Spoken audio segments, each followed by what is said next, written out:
So, been reading your cards, little lady. And by the looks of these, Go on and tell me which.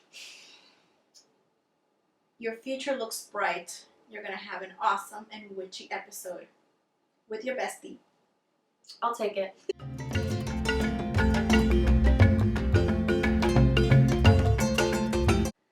Welcome to the Feminist Tea Party. We are here after taking a bit of a road trip today. You guys saw Maggie's special video, Facts About Witches.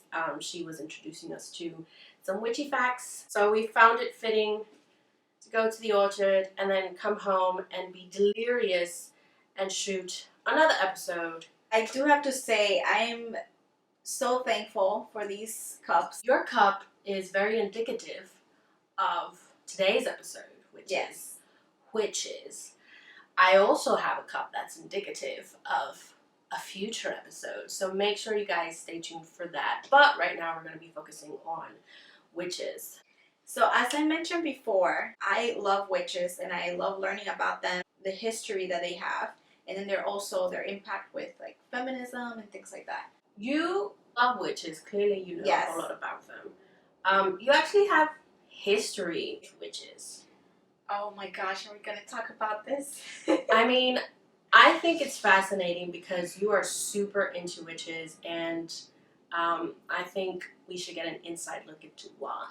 Porque cuando mi hija Maggi estaba pequeña, siempre a la 1 de la mañana, ella despertaba. A veces lloraba y a veces se reía. Y se oía una persona que caía encima de la casa. Encima del techo se oía la presión y alguien riéndose, como una risa de burla.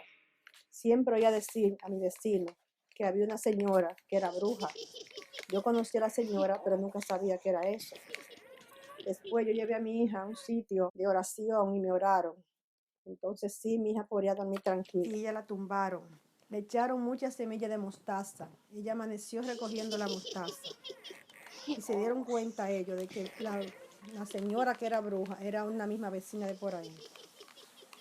Cuando ella amaneció, vieron quién era. Entonces ella gritaba, déjenme ir, que yo tengo un niño pequeño de escena, déjenme ir. Y esa señora bruja jamás volvió por ese destino.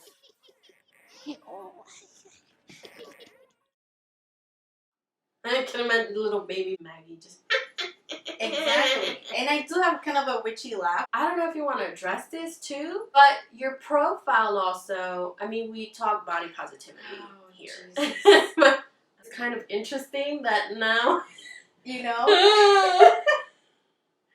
Girl, Oh, who have I let into my house at night Listen, to sleep over? I'm going to I'm not address sleeping in this this right room. now. Yes, I do have a hook nose.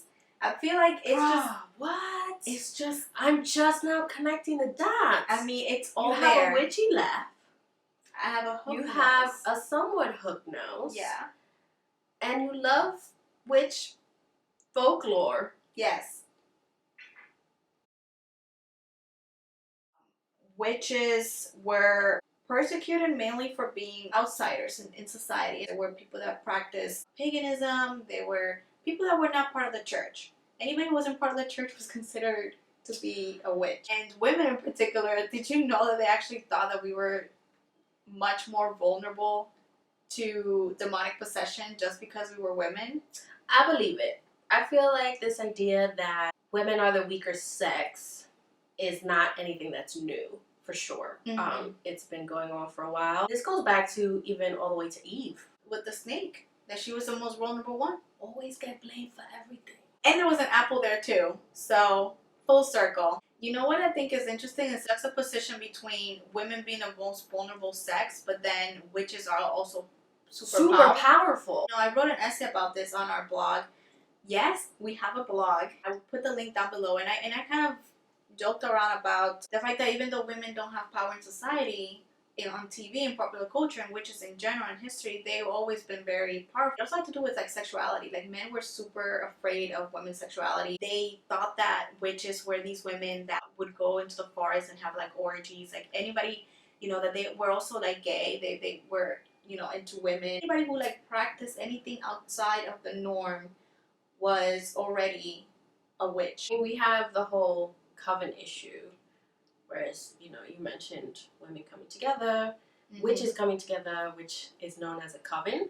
Did I get that right? Yes. Oh my god, I did. Okay. A lot of women accused other women of being witches, and that's because if you even looked at my man the wrong way, you were a harlot, you were wrong. You had the big A, the scarlet letter.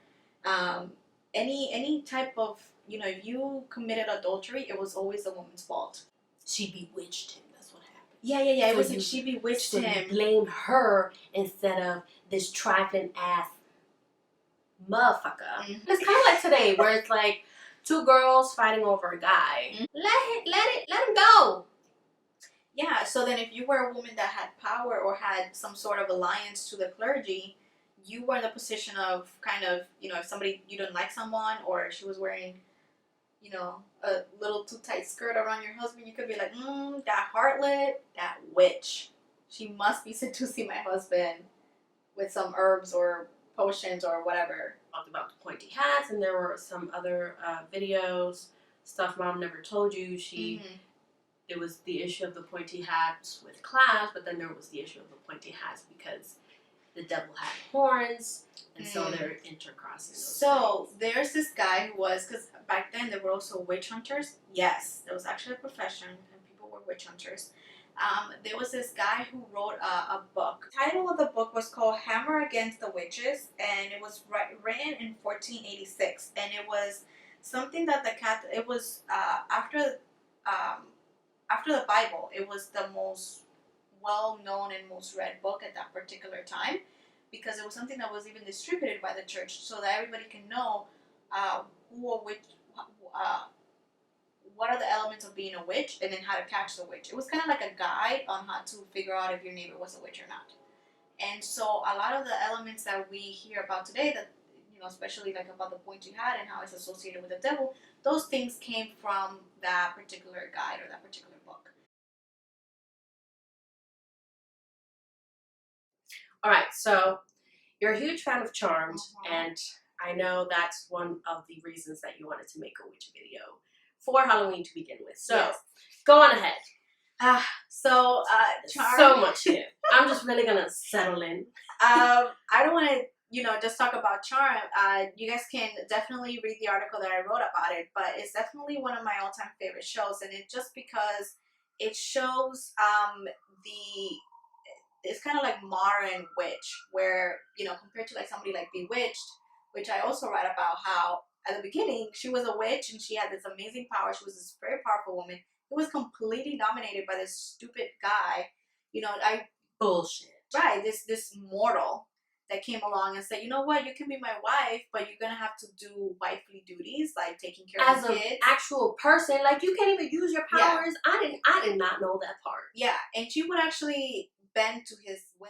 Oh, darling, I'll be the best wife a man ever had. I know you will. We're going to have a nice, normal, happy life together, and no more. No, I promise. There's an actual episode in Charm where they address that. Phoebe, one of the witches, she gets engaged, and the ring from her grandmother that she received was cursed. And the curse is that when she puts it on, she gets a flash of what her life would be like as a domestic housewife. And it's kind of like her worst nightmare is becoming this domesticated wife. And so it's basically kind of like one of those shock collars where it's like, bitch, don't do it. Yeah, she puts on the ring. Yeah, she puts on the ring, and she becomes Samantha Stevens, which is the witch from Bewitched. And she gets a glimpse of what life would be like if she, was a witch who was also married. And I don't know why that, to me, is still something very shocking.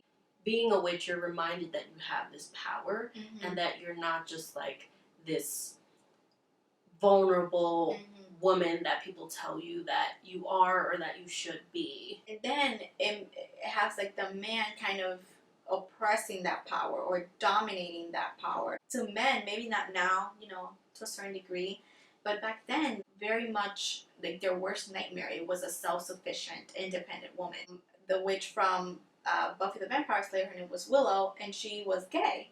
And they had this whole kind of story arc with her, and kind of how her witch power it somewhat was reflected on her being queer and not being able to express that to a certain degree. And once she kind of finally admitted and relaxed about it and said, you know what, this is who I am, she was finally able to kind of also become this super badass witch. Ladies, that's a clear example of why we should hone in our power and embrace ourselves as who we are, because Widow apparently became a bad bitch witch after that. You know what witch though I really love? And I think everybody joins me in thinking the second that like Halloween comes around, you are waiting for Hocus Pocus. Yes. Those are like my absolute favorite. I mean, I might have other favorites. Hermione, obviously. Yes. I think Hermione is just like, she needs her own damn show. Thank you for watching this witchy episode. This is one of a bit of a Halloween-y series that we got going on. And make sure to tune in to our more Latino-centric videos. Yes. Stay tuned. Come, little children, I'll take thee away into a land of enchantment. Thank you.